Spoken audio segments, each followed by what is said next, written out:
Manager வந்து சொன்னார், sir வெளியே இன்னொரு டிராக்டர் ஆர்டர் பண்ணியிருக்கீங்களா, வெளியே நிற்குது சார்னு சொன்னார். இல்லையே, நான் 10 டிராக்டர் ஆர்டர் பண்ணேன், அது கொடுத்துட்டு வந்துட்டேனே அப்படின்னு. வெளியே இன்னொரு டிராக்டர் நிற்குது பாருங்கன்னாரு. வெளியே போய் போனால் நம்ம எஸ்ஜி சூர்யா சார் நிற்கிறாரு. ரொம்ப சந்தோஷமாக இருந்தது எனக்கு. இவர் மாற்றத்தில் சேரும்போது சார் சொன்னார், எனக்கு ஷூட்டிங்லாம் பிஸியாக இருக்கும், நான் கேப் பார்த்து நான் வந்துடுறேன் மாஸ்டர், என்னால் முடிஞ்சதை நானும் பண்ணுறேன் அப்படின்னு சொன்னார். ஆனால் இவ்வளோ பெருசாக பண்ணுவார்னு நினைக்கல. ஏன்னா ஒரு டிராக்டருடைய விலை பார்த்தீங்கன்னா நீங்கள் 9லேருந்து 10 லட்ச ரூபா கிட்ட வரும்.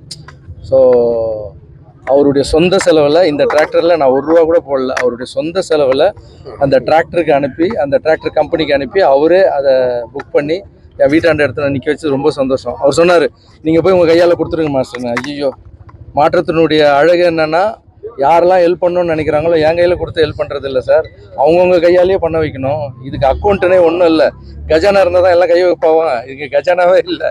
ஸோ யாரெல்லாம் ஹெல்ப் பண்ணணும்னு நினைக்கிறாங்களோ அவங்க கையாலேயே வந்து பண்ணோம் சார்.